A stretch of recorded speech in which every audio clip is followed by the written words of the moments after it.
Welcome to BurlyCon's second town hall. Um, I'm going to dive right in with a quick introduction. I'm Riri Sincere. I am the Director of Development for BurlyCon. On the call with me today is Jacqueline Hyde, our current membership manager, Indigo Blue, our executive director, and we may be joined by Christina Nakaya, who is a board member for BurlyCon. Very abridged story about me. So I started with BurlyCon. As an attendee. I, at some point, was a scholarship recipient of BurlyCon. I became a member of BurlyCon. I have been a presenter at BurlyCon, and now I have the distinct pleasure of being a committee member and being your director of development. So this has really been a full circle piece for me, and I'm excited to be a part of this town hall to bring some of that knowledge and insight to the rest of the BurlyCon community to sort of show you what that looks like in terms of that journey that I took and that I join other people to come with me on. So a little bit about our town halls. So this is our second town hall meeting, as I mentioned. The town halls are framed as a public forum for those of us that are working in BurlyCon so that we can tell our constituents what we're up to. So we can tell all of our guests, all of our visitors, what's going on in the BurlyCon world. In the first town hall, we give you all announcements of our guests of honor and our presenters, which was very exciting. We are so overjoyed to see them all in Seattle in November. And we're going to continue to see these town halls at BurlyCon. We really want to increase our transparency. We want to increase our visibility, and we want to increase our communication between everyone who works on BurlyCon as a volunteer, as a staff member, as a presenter, and everyone who loves BurlyCon in those constituencies, and just the people that come year after year. In this town hall, we're going to focus on one of the most important things to BurlyCon, and that is philanthropy through membership. So how it will go, we'll have a couple of people to share with you. If you have any questions or ideas, there should be a chat box. So again, raise your hand and wave. Can you see a chat box? You have the ability to add commentary? Yes. Okay, great.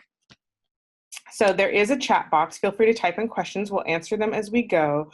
For those of you who are either just listening in on the phone or are watching this after the live presentation, feel free to send us an email or a note on Facebook. Ask us questions, dig into things that you didn't hear about that you want to hear about.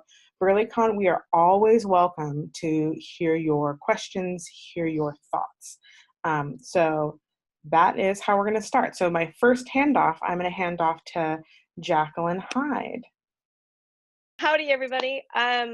Glad to be here. Hope your day is going well.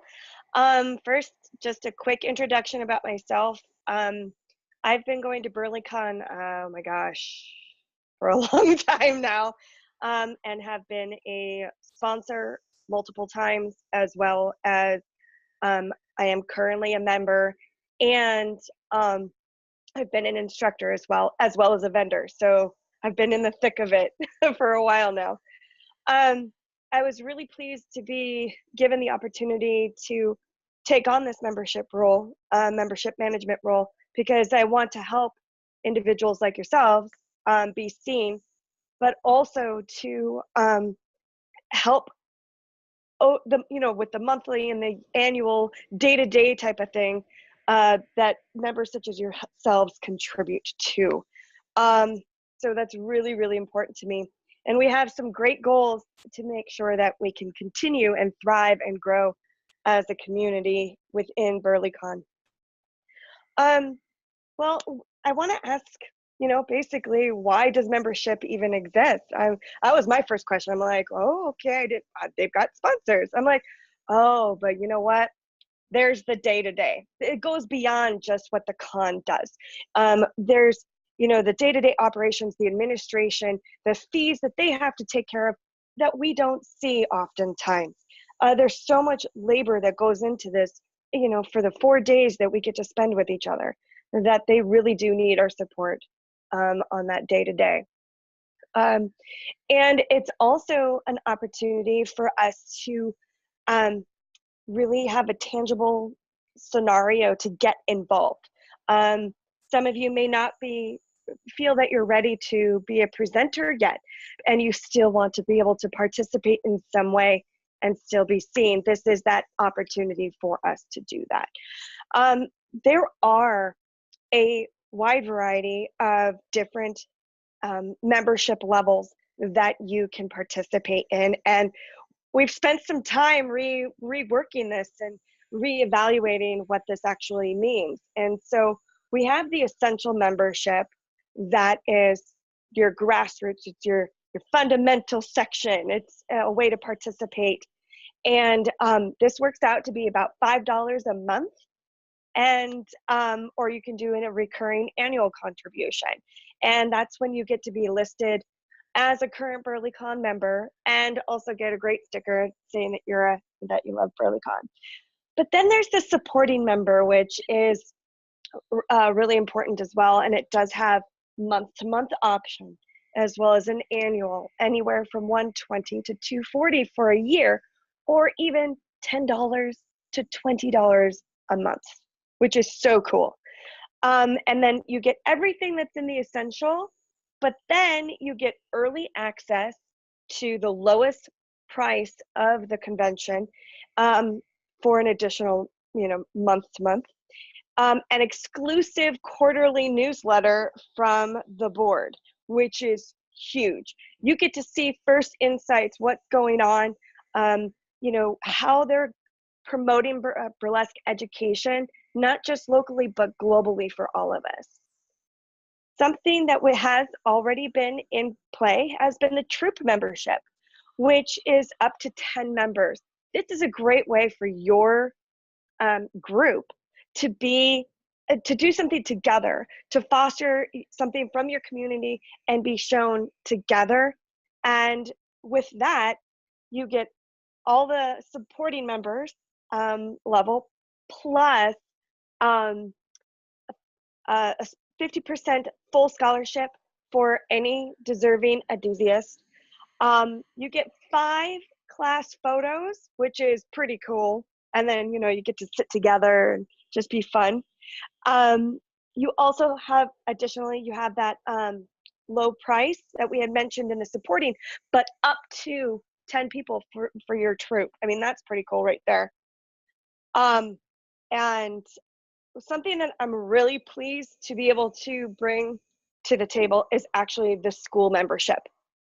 If you happen to be a group or an individual, or a small collection of persons that have a school, what a way to start fostering burlesque education with a global brand of BurlyCon. I mean, that's pretty cool. And this works out to be about $35 a month, or you have an annual contribution if you so choose.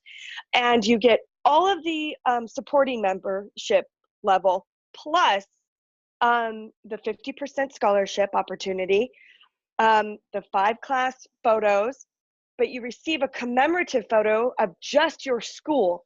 So all of your students that come with you have that opportunity to get a picture at BurlyCon, showing even more local community on a global scale. Then you also get the lowest prices for the con passes, up to 15 students. But here's the cool part. Not only are you listed as an individual, contributing, your school is being listed on the BurlyCon website. That's like a preferred provider for insurance, right? And that to me is really spectacular, because we're all trying to be seen. We're all trying to work together to keep burlesque alive in our communities, but also we are business individuals, and we know that working together helps lift each other up. So I'm really excited about that particular level. But then we also have the benefactor that has also been in play for a while now, And that's really juicy in my opinion. And this is where you're really focusing on uh, supporting the con, not just as a person, but like a booster or like a lifetime member from the theater. Like these are things that really that those individuals are committed to the ongoing um, longevity and financial commitment to BurlyCon, and yeah, not to mention a whole laundry list of things that you get in return. Um, I can't tell you enough how awesome these different uh, opportunities for you to become a member at a price point that can fit virtually any budget. So yeah, I'm going to hand it off to Indigo because she's going to help explain further what does BurlyCon membership actually mean for you. Hi, everybody. Also trying to stream on Instagram. And of course, all my batteries are dying, which is like so perfect. So timely. Hi, I'm Indigo Blue. I'm the executive director of BurlyCon, and this is so fun. This is the second town hall that we've done, and I'm really excited to talk about membership. And thank you so much, Jacqueline and Riri, for kicking it off, this conversation about why we even started membership and why it's so important and how people can get involved and connected with BurlyCon through membership.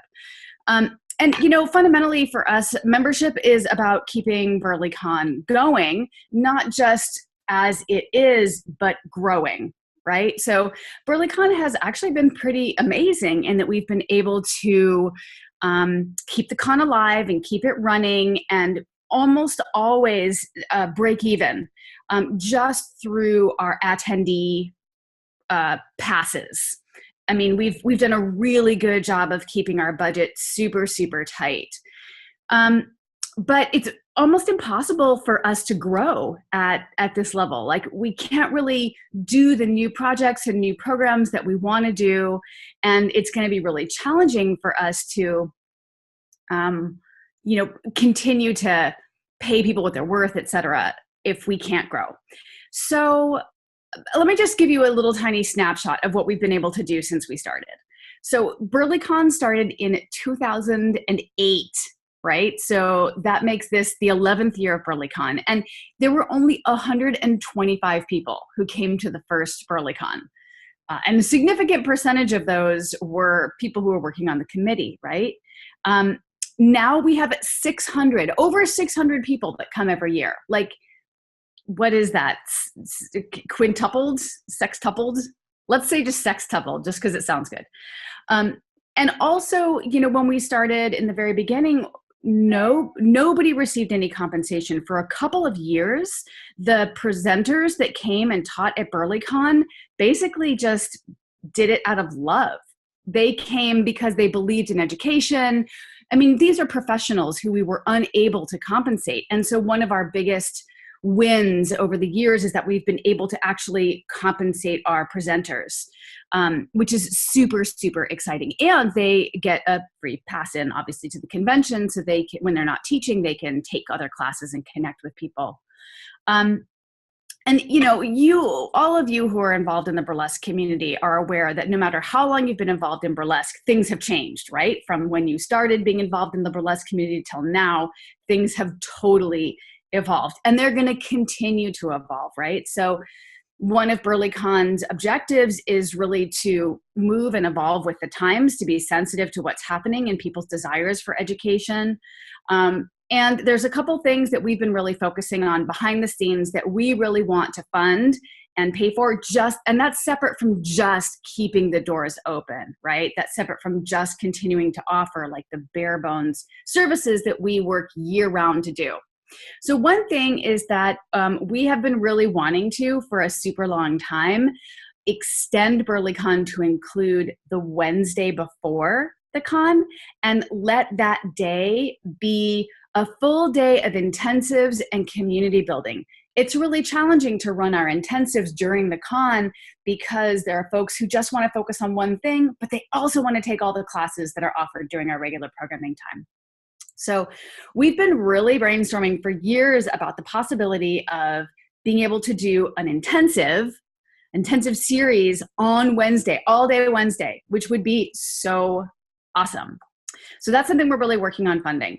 The other thing is, as part of our overall long-term commitment to diversity and inclusion training, we're starting a process of internally doing diversity and inclusion training, including an anti-racism training coming up internally for our board and our directors and committee members coming up this year.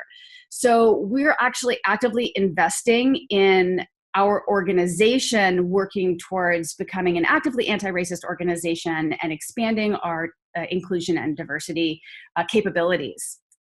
So those are just a couple of examples of things that we're looking forward to funding, and that we are looking to a super active membership community to help us with that. We know that just these two things out of like a larger palette of offerings that we're excited about, just these two things are going to make a really powerful impact on all of you guys in the community, right? So we're excited about everyone in the community being a part of making this happen. So that's my little pitch, and I might pop back in a second if Riri needs me to say anything else, but I just wanted to let you guys know what membership does for us. It really helps us to grow and do more than just barely squeak by keeping the doors open. So I think back to you, Riri. Yeah? Yep. Thank you. Yeah. So I just want to touch on an idea. You know, I think that one of the things that we all challenge with, those of us that are performers in the community, is the question of how can I incorporate philanthropy into my life when I'm living paycheck to paycheck, when I'm struggling to pay my rent and up my game and afford to do festivals and events and, you know, and continue work in my community towards getting adequate competitive pay for performers and artists. And so what I wanted to do is talk a little bit about my background, you may or may not know, is as a professional fundraiser. And so I want to talk a little bit about that, about how to incorporate philanthropy into your life when when money is not falling from trees. How about that? So the first thing, so I'm just going to gift a little nuggets of knowledge, and by all means, none of this is gospel, and I welcome your commentary on how, other members of our community have found ways to incorporate philanthropy into their life so that they have a little bit of that, heart good feelings along with all of our physical good feelings with our, sparkly family.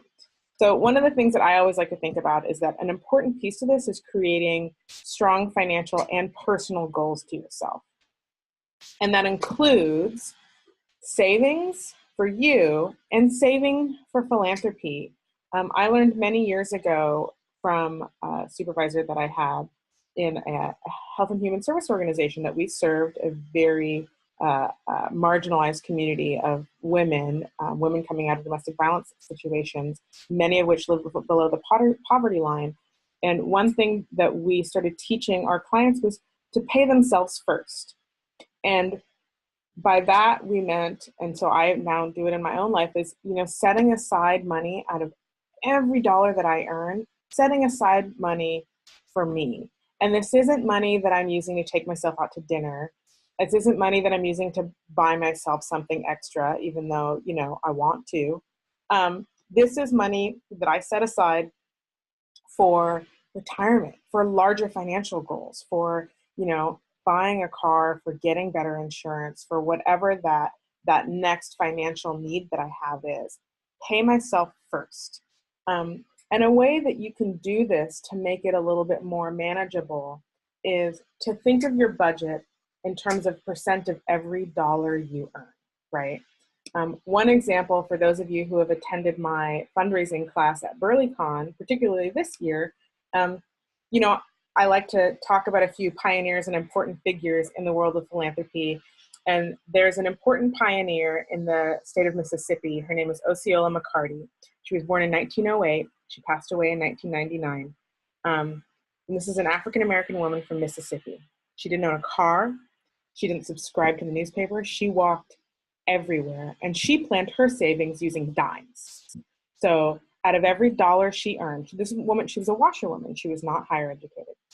Out of every dollar she earned, she set aside a dime for church, she set aside a dime for relatives, and she set aside 60 cents for the University of Southern Mississippi because she wanted to give towards financial aid for African American students. Because she, in the early part of that century, was seeing the impact and changes for African American community members, and she wanted to be a part of that change. There are a couple of great quotes from Osceola who says, you know, I can't do everything, but I can do something to help somebody. And what I can do, I will. And so in the end, she left about $250,000 to the University of Southern Mississippi to endow a financial aid fund for African American students. And she let them know towards the end of her life that she had done this. And so they had the opportunity to meet her and interview her. And when she was asked why she did this, she said it was never a question of why. Her only regret was that she didn't have more to give. And so part of her reasoning for doing this was to give young African American students in Mississippi access to education so that they could earn more and they could give back more.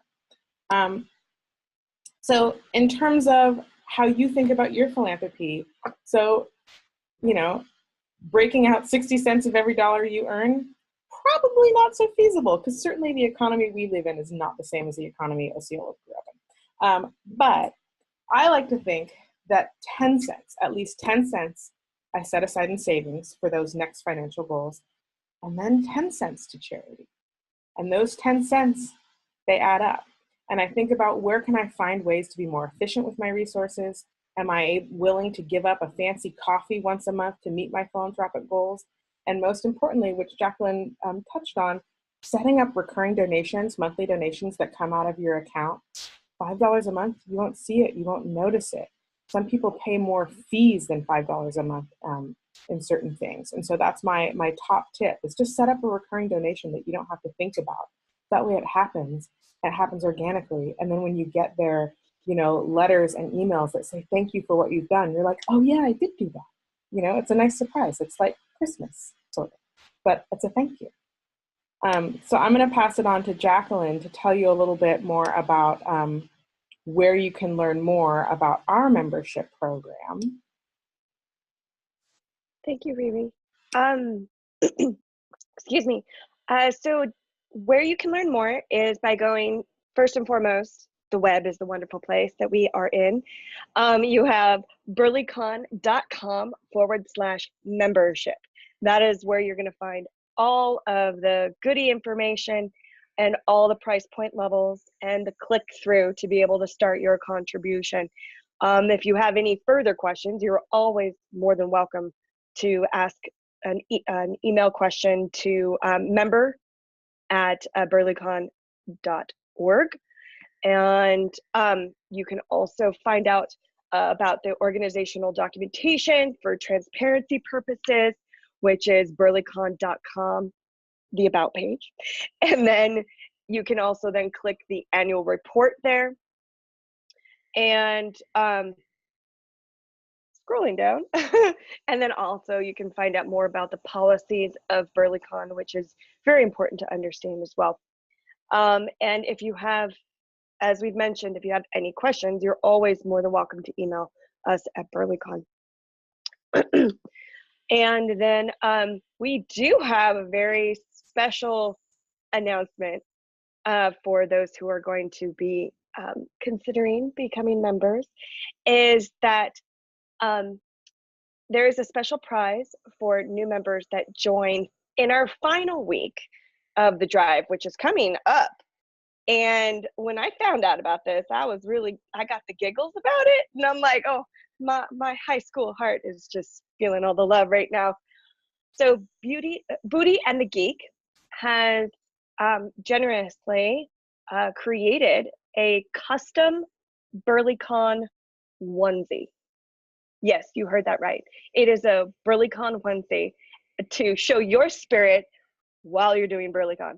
I personally think that these are going to sell out, but the individual that does like, win this prize, that's phenomenal. Like that's a great incentive right there just to contribute.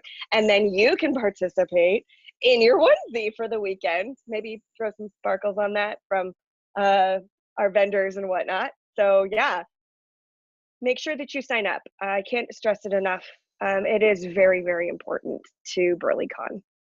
So Riri, I'm going to leave it to you for leading any questions and discussions. Thank you. Yeah, absolutely join, because like Jacqueline said, we're going to raffle off this onesie.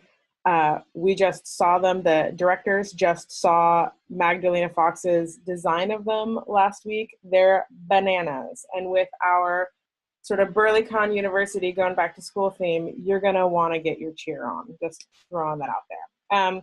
I also, all the links that Jacqueline mentioned, they are in the chat box if you want to go there to look and click through.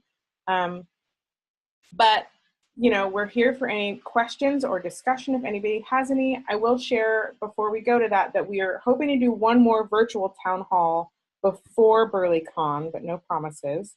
I will also say that our next town hall events will all be in person at BurlyCon. You will be able to see them on the schedule. And we're having town halls on some really great topics that are important to us, important to the community. One of our town hall events will be all focused on what is BurlyCon doing to be in solidarity with performers of color. We're going to be doing a town hall about rupture and repair in the Burly community. And then our board of directors will be having a Q&A session town hall as well. So we're super excited about that. So I'm going to give people a chance to ask any questions if you would like. I'll sort of unmute all, so if anybody wants to pop in.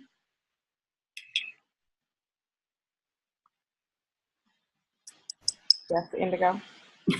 Hi, I just wanted, before we get into any sort of Q&A, I wanted to let you know also that I am streaming this on Instagram right now, just from my personal account. And first of all, there's a lot of compliments on the bow tie for Jacqueline's dog. So I just feel like it's really important to share that. And there have been a couple of like close-up zoom in moments that I have provided, and that's really getting a lot of great feedback.